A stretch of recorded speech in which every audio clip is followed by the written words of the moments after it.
Okay, this is a very controversial topic right now, and it's about the files.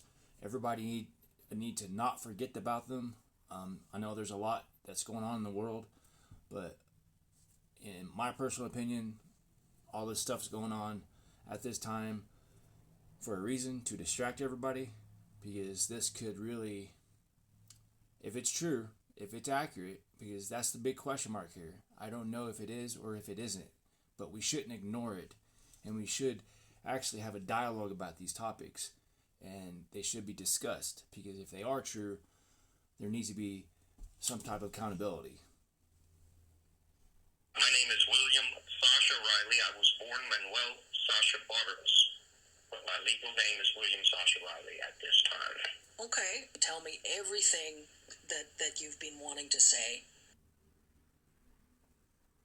Testimony, getting your testimony of what you Okay. experienced, what abuse you suffered, and what you were witness to.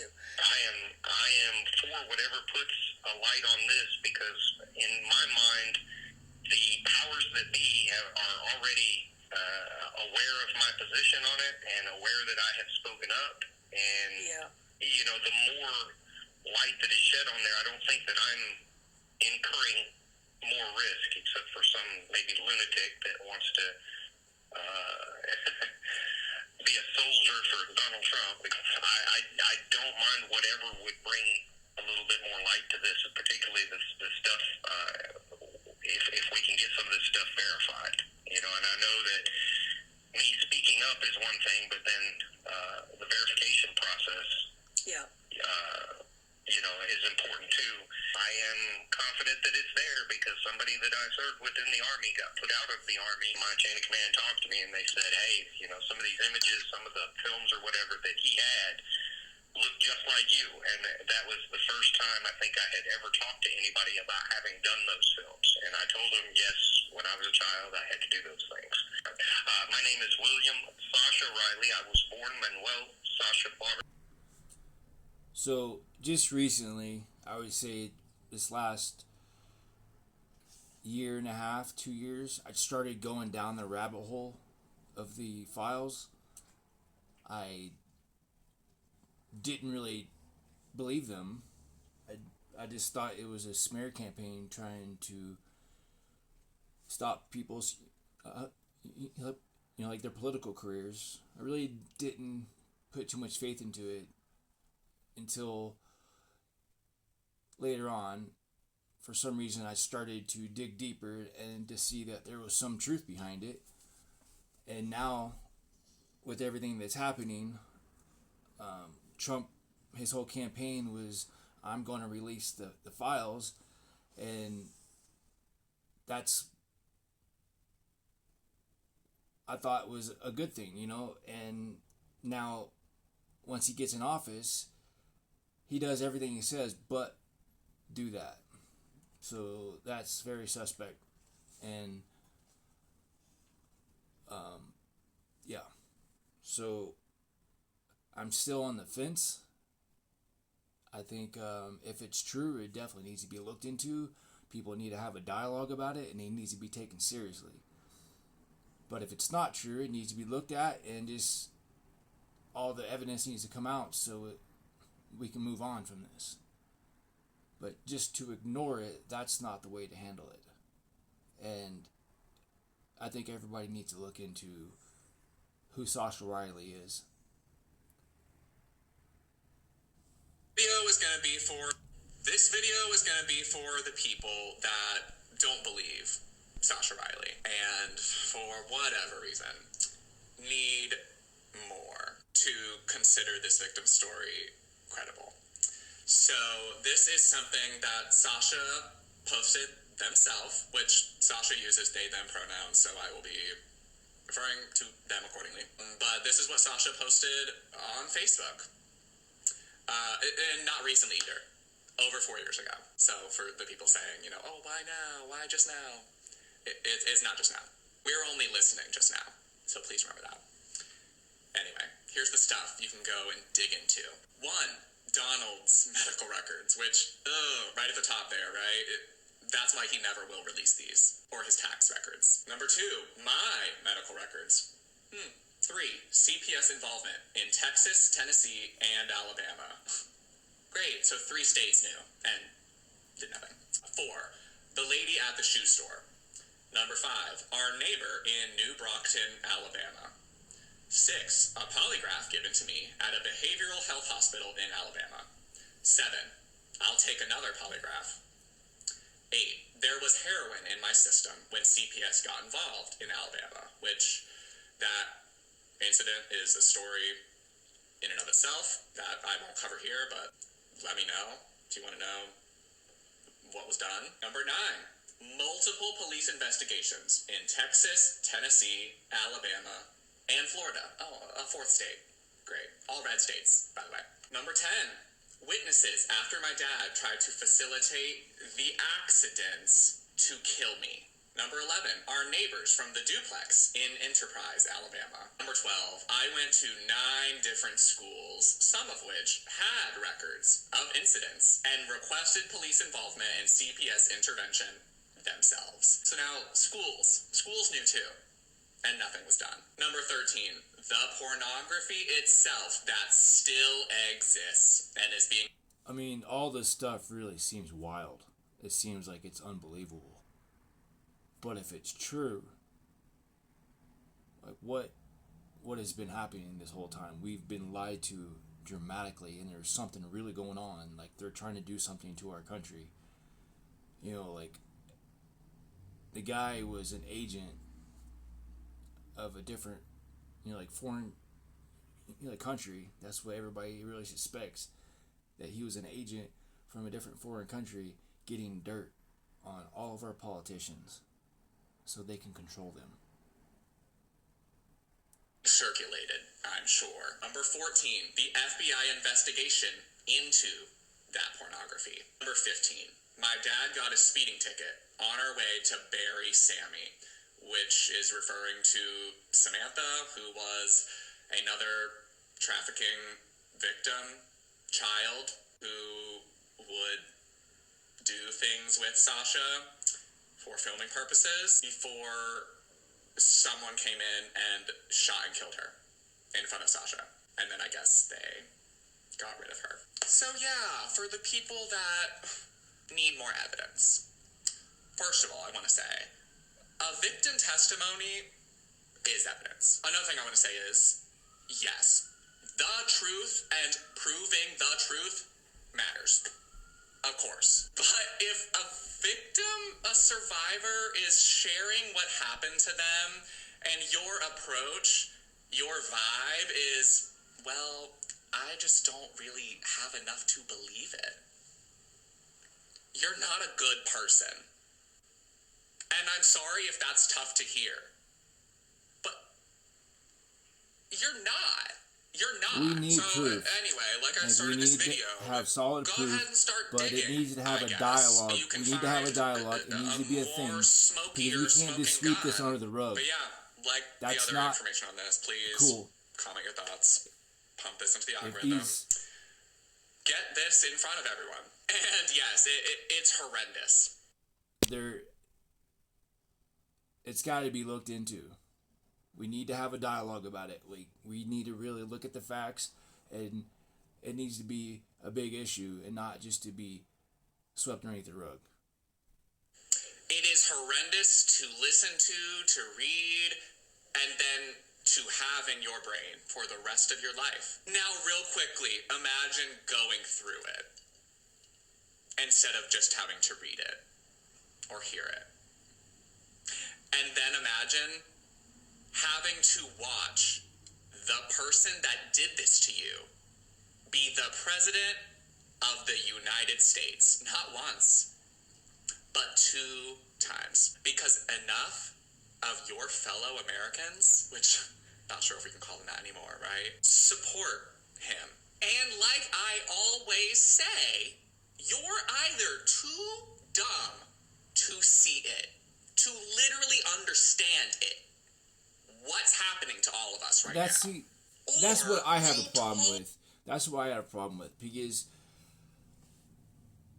calling people dumb and trying to insult them because they believe in something or they've been manipulated or they've been lied to, that's not the way to do it. We're all busy every single day. We don't have time to really look into stuff, and so we have to kind of take it for face value and go on faith that people are honest and they are who they say they are. I was going to do a video about this because I never paid attention to politics. I didn't think it was a big deal. I didn't think that was for me. That was never my forte. Like, I never really thought politics was something important for me. Like, I didn't think it was important for me because I didn't think my voice would matter. But I'm starting to realize we're all divided. There's a two-party system. You're either left or right. You're either blue or red. And they're drawing a line in the sand. And this is like heading towards what we've done in the past. Like with the Civil War. And I'm not sure if I can say that online, but it's the truth. We need to have a dialogue and talk about these things and really come to a common ground to what's really important. Because when I didn't care about politics, I didn't understand politics, I was just now learning things, and I had to choose, and I was trying to choose the best option that I understood. And I understood Trump to be the best option because of the Bush era and the Cheney era and all these career politicians. I seen Trump as somebody that was sick and tired of, and this is the time of me starting my business. So with me seeing him like a business owner and him going through like hardship, even doing like what do you call it when you have to go through like like bankruptcy. So I was thinking that he was the best option, like mainly because he was saying, drain the swamp. Let's get rid of all the career politicians. Let's get all of the people, out of the office and get new people in. And I was like, yes, let's get new people in there. So I was kind of behind it. I didn't understand everything he was pushing for. So I made the mistake the first time I voted for him. I realized that was a huge mistake. He's just dividing everybody. And the more that I pay attention to politics, I don't really align with being Republican. I don't really align with being a Democrat. My values, I think everybody, we should have the option. If we're going to pay taxes and everything needs to be completely transparent. We need to know where the money's going, and need to help the local communities more. I believe that we need to really focus on our backyard, our own backyard.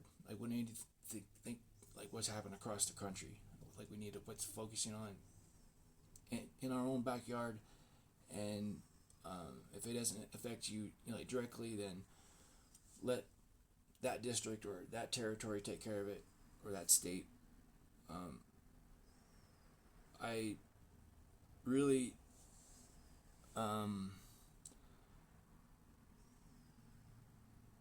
I'm Cherokee. I didn't really understand.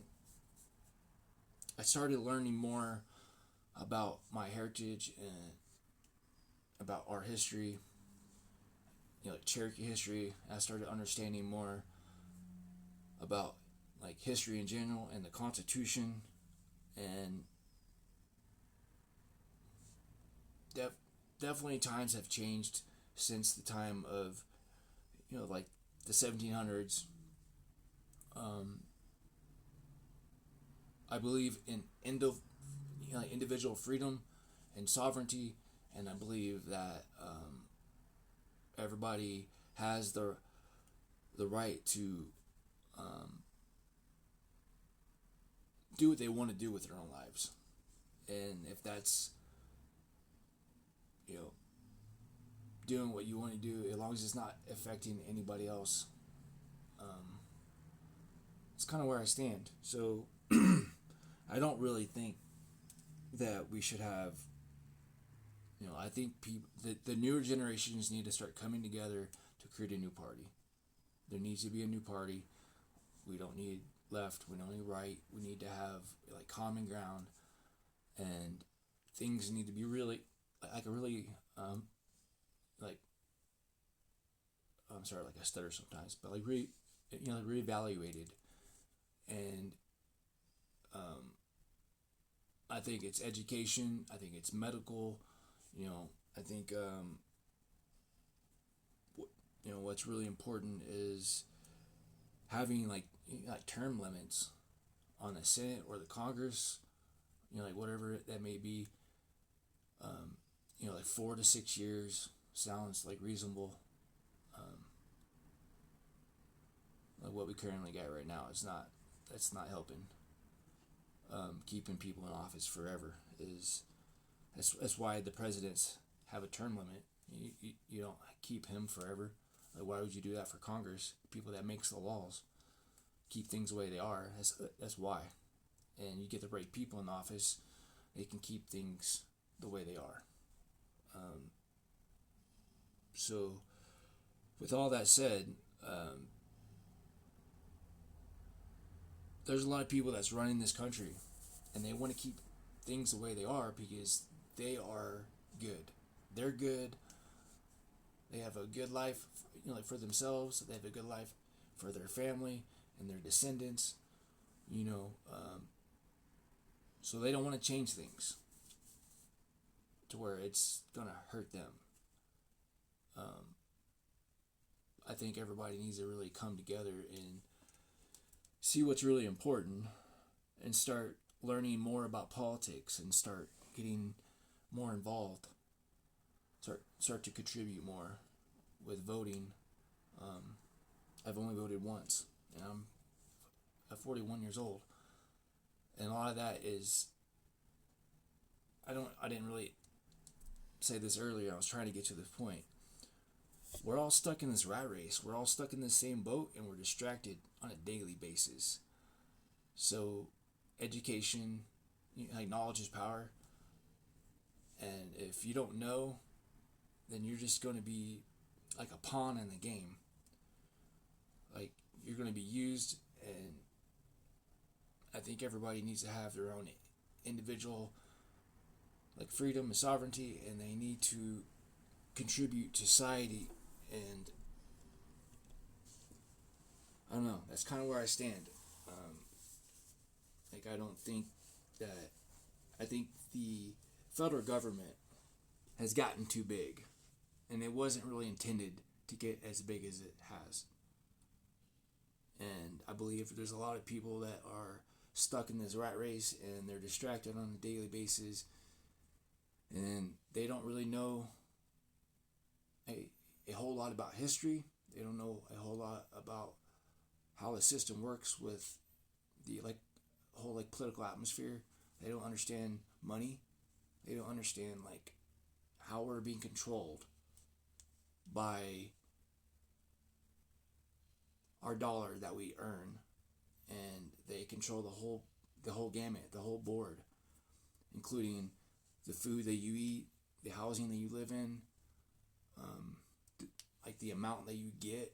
It's like everything is controlled to the T, to where if you're not thinking outside the box, if you're not trying to do your own thing, then you're just going to be used. You're constantly being used. And we're in a new day and age that it's almost like we release a certain group of people to give them their freedom, but actually everybody gets put in this I don't know what you want to call it, modern day, what's the word I'm looking for? Modern day, I guess I'm an indentured servant. You start off by being in this system and you're being used, and then if you play your cards right, you can get free. You can get the money that you need to move up, but at what cost? I don't know. It's very complicated. It's a very complicated system, and trying to understand everything. You gotta be vigilant. You gotta be vicious. You gotta have no empathy, and just care about yourself. You need to care about yourself and take care of yourself and take care of your family, and then you'll be good. Don't worry about everybody else. That's not the way to live. It's definitely not how my ancestors lived.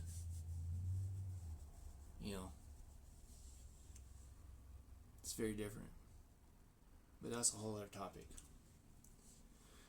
Alright. I think everybody needs to look into Sasha. I think everybody needs to look into Sasha Riley. I think everybody needs to really question things and see what's really important in this day and age with our lives. Should we be responsible for the past mistakes of our ancestors? No, I don't think so. Why are we paying for it? We're letting people own everything and control us, making money off us, and then we're also paying for our past ancestors' debts. Is that fair? That ain't fair. I don't know, let me know what you think in the comments.